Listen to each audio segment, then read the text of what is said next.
Police are searching for a suspect following a fatal shooting in Nashville, Tennessee. The incident occurred at just before 12:30 p.m. on Wednesday the 2nd of July, outside King's Market Vape and Smoke Shop at 1800 Jefferson Street. The suspect, 27-year-old Christian Ibe, had been arguing with an unidentified woman which started inside the market and then continued outside. When 33-year-old Marcus Caruthers tried to intervene to defuse the situation, Christian pulled out a gun and shot him in the torso. Marcus was transported to the Vanderbilt University Medical Center in a critical condition, but died later that evening. Christian fled the scene in an SUV, which was later found abandoned on 42nd Avenue North and was impounded. Christian was out on bond for a 2024 domestic violence case and was wearing a court-ordered ankle monitor, which he illegally removed. The monitor was recovered on 11th Avenue North. The following day, an arrest warrant charging Christian with criminal homicide was issued. Metro Nashville Police Department has urged anyone with information on Christian's whereabouts to contact them or Crime Stoppers. The investigation remains ongoing. 47-year-old Joyce Reed is behind bars accused of fatally shooting 28-year-old Jermaine Witherspoon. At 7:42 p.m. on Wednesday the 2nd of July, authorities responded to the 11400 block of Fairwood Avenue in Northport, Alabama on reports of shots fired. When officers arrived, they found Jermaine inside a vehicle suffering from multiple gunshot wounds. He was rushed to a local hospital, but succumbed to his injuries. Investigators determined that Joyce, who was standing outside the vehicle, fired at Jermaine as he sat inside the car following an argument.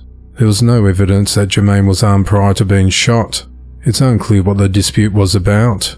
Joyce and Jermaine were described as acquaintances, though the exact nature of their relationship is unclear. Joyce was arrested and charged with capital murder, and remains held at the Tuscaloosa County Jail with bond denied.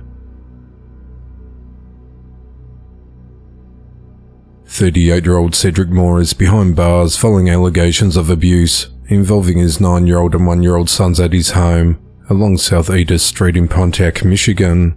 On the evening of the 26th of June, Cedric became enraged after his 9-year-old son fell asleep on the couch, and Cedric allegedly beat him with a belt across his face, back, legs and buttocks, struck him with a broom handle, and choked him until he lost consciousness. Cedric reportedly threatened, "It's going to happen all night," before leaving for a store, leaving both children unattended. The 9-year-old fled to a neighbor's house, prompting a 911 call. Oakland County Sheriff's deputies responded and observed severe injuries on the boy, including welts and bruising on his torso, abrasions around his right eye, and marks around his neck consistent with strangulation. The child was transported to a local hospital for treatment and is now in the care of his mother, who does not live with Cedric. The 1-year-old, whose mother is currently incarcerated, was found in distress after allegedly being thrown into a crib by Cedric and left crying and hungry. Medical examination revealed Hill's cigarette burns on the infant's back and legs, indicating prior abuse.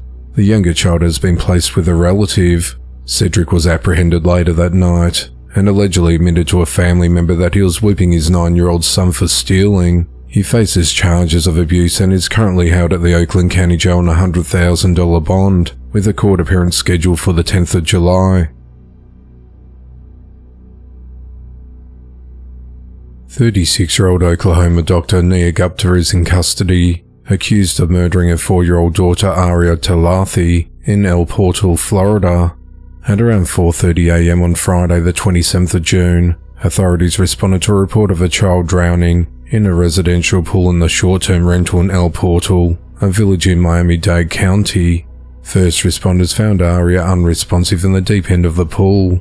Paramedics rushed her to a local hospital, where she was pronounced dead.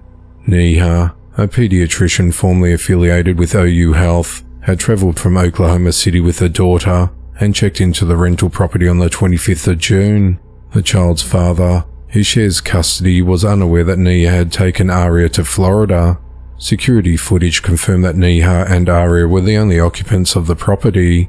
Neha told investigators that she and Aria spent the 26th of June riding jet skis, returning to the rental between 7 and 8 p.m. She claimed she woke Aria at 9 p.m. for dinner, and they went to bed together after Aria stayed awake until 12:30 a.m. Neha stated that she was awakened at 3:20 a.m. by an unidentified noise and noticed Aria missing from the bedroom. She found a sliding glass door to the backyard open, despite claiming that she had locked all the doors before bed. Neha said she discovered Aria in the pool, but was unable to rescue her due to her inability to swim, attempting for 10 minutes before calling emergency services.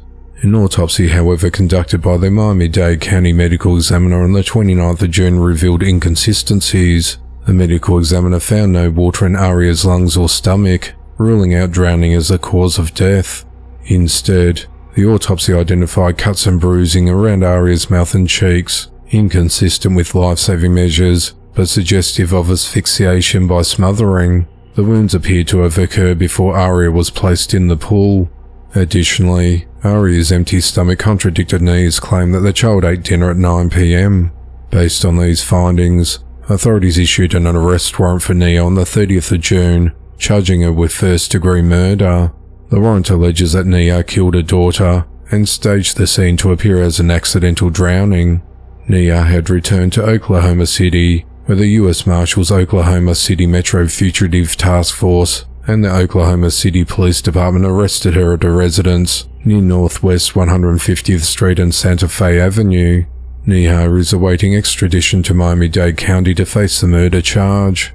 OU Health and the University of Oklahoma stated that Neha was suspended from patient care on the 30th of May 2025, given notice of termination, and is no longer employed by the health system or the university.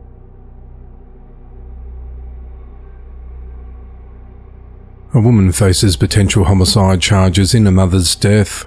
At around 8 p.m. on the 2nd of June, authorities responded to a domestic disturbance at a residence in the 1800 block of Lay Street in Pittsburgh, Pennsylvania. Upon arrival, 73-year-old Patricia Kachinko reported being punched in the chest during an argument with her daughter, 43-year-old Krystal Slepski.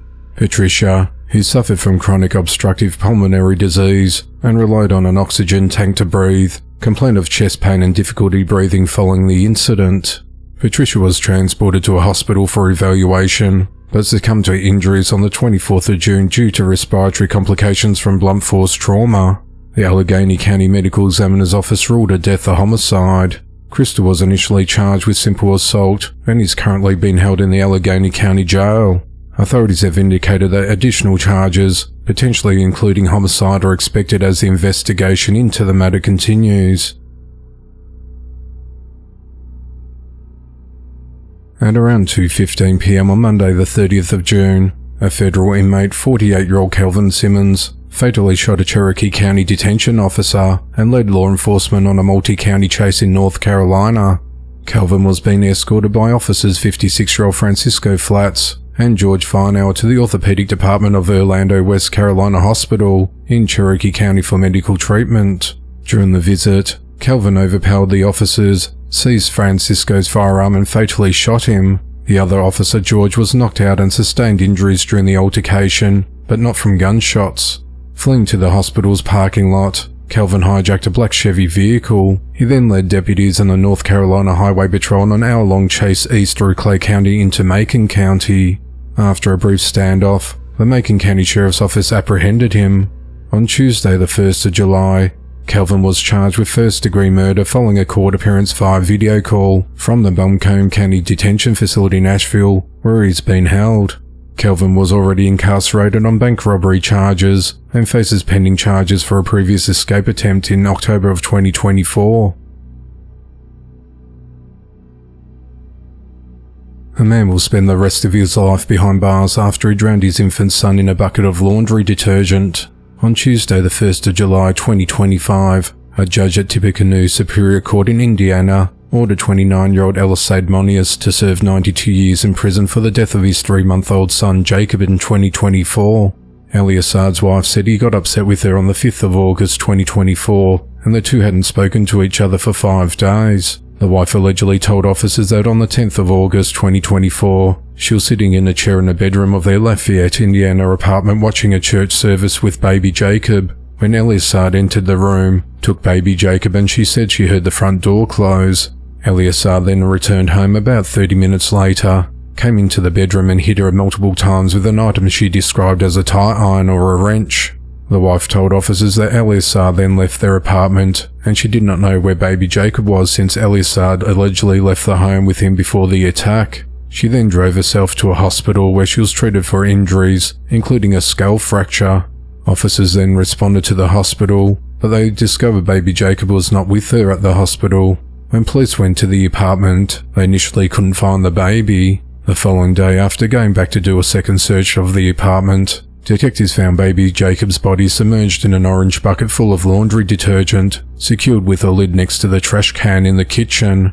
As part of a plea deal, charges of aggravated battery, criminal confinement and domestic battery against Eliasard were dropped.